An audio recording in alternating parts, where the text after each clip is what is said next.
ایک غریب آدمی بدو رات کے وقت وہ کہیں بیچارہ صبح سے چلا تھا، مدینے پہنچتے اسے رات ہو گئی. اس نے ڈرتے ہوئے نا خیمہ باہر لگا لیا. جہاں رات ہوئی نا آدھی رات کو 1-2 بجے سمجھ لے پہنچا مدینے، تو اس نے باہر نے خیمہ لگا لیا. بیوی اس کی امید سے تھی، بچے کی ولادت کا وقت قریب آ گیا، بیمار ہو گئی. اس نے خیمہ لگایا، بیوی اندر ہے. حضرت عمر فاروق گشت پہ تھے رات کو، ساتھ ایک غلام تھا. حضرت عمر فاروق رضی اللہ تعالیٰ عنہ کہنے لگے وہ آگ جل رہی ہے تھوڑی سی، پتہ کرو کون ہے. تو آپ کا غلام پتہ کرنے گیا تو بدو نے ڈانٹ دیا، کہنے لگے جاؤ تمہیں کیوں بتاؤں. حضرت عمر خود گئے، کہنے لگے مسافر بھائی بتا تو صحیح. کہنے لگا جی چھوڑے، میں آپ کو کیوں بتاؤں میں کون ہوں کیسے آیا ہوں. فرمایا خیمے کے اندر سے کراہنے کی آواز آتی، کوئی درد سے چیخ رہا ہے، بتا ہمیں بات کیا ہے. کہنے لگا جی میں فلاں بستی فلاں علاقے کا ایک غریب ہوں، امیر المومنین عمر فاروق سے ملنے آیا ہوں، اور رات ہو گئی ہے تو یہاں خیمہ لگایا ہے، صبح میں ان سے مل کے چلا جاؤں گا. تو رات کو تکلیف دینا پسند نہیں کیا، تو میری بیوی امید سے تھی، اب بچے کی ولادت کا وقت قریب ہے، پاس کوئی نہیں. حضرت عمر کہنے لگے تو ٹھہر میں ابھی آیا. چہرے پہ نقاب ہے، اسے بتایا نہیں میں ہی امیر المومنین. عمر دوڑے گئے، اپنی زوجہ سے کہنے لگے اگر تجھے بہت بڑا اجر مل رہا ہو تو حاصل کرے گی. کہا کروں گی. تو کہنے لگے چل پھر میرے ساتھ، بہت بڑا اجر ہے.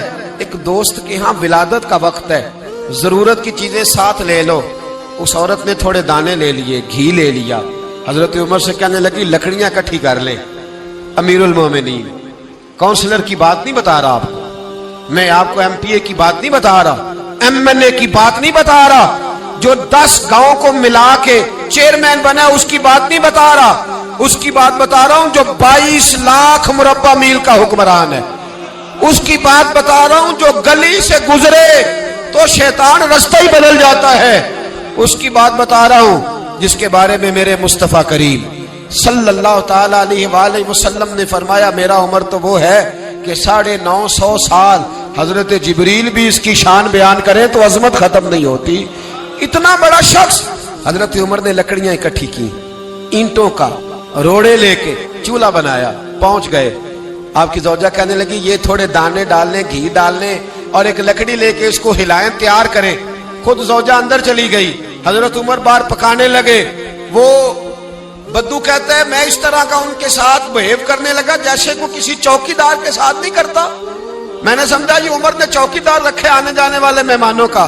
میں کبھی پانی کا پیالہ مانگتا، کبھی کوئی بات، عمر دوڑے جاتے، کبھی پانی لاتے. او مسلمانوں، او میرے رسول کے غلام عزیزو، حضرت عمر فاروق. وہ غلام کہتا ہے میں عمر سے کہتا، میں کہتا غلام پانی لا تو عمر دوڑ کے پانی لاتے. میں کہتا تجھے گھی پکانا بھی آتا ہے، پہلے بھی کبھی پکایا ہے؟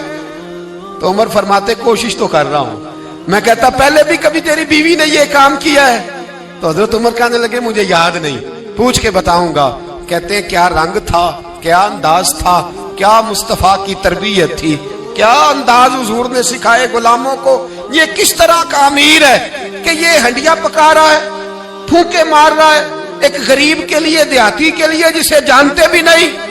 اندر اس شخص کی بیوی کے ہاں بیٹا پیدا ہوا تو حضرت عمر کی بیوی اندر سے بول کے کہنے لگی امیر المومنین مبارک ہو، آپ کے دوست کے ہاں بیٹا پیدا ہوا ہے. جب کہا نا امیر المومنین مبارک ہو تو وہ شخص کہتا ہے میرے ہاتھ کانپنے لگے اور میں اس طرح دوڑا کہ میری پگڑی گر گئی. میں دوڑا تو عمر نے بلایا، کہا کدھر جاتے ہو؟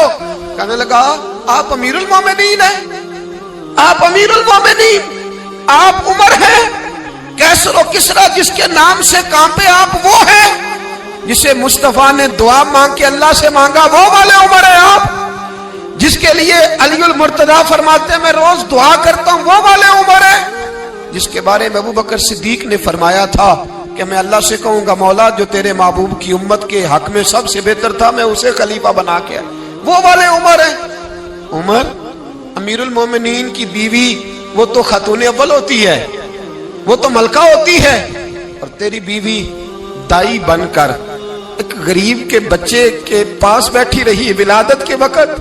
عمر امیر المومنین ہو کے تیری داڑھی ساری دھومے سے بھر گئی تو ڈیوٹی کرتا رہا. تو سیدنا عمر رو پڑے اور اس بدو کو سینے سے لگا کے کہنے لگے تجھے پتہ نہیں تو کہاں آیا ہے؟ اس شہر کا پتہ ہے؟ اس نے کہا حضور کہاں ہے؟ فرمایا یہ میرے نبی کا مدینہ ہے، یہ مصطفیٰ کا مدینہ ہے، یہاں امیروں کا استقبال نہیں ہوتا، یہاں غریبوں کے استقبال ہوتے۔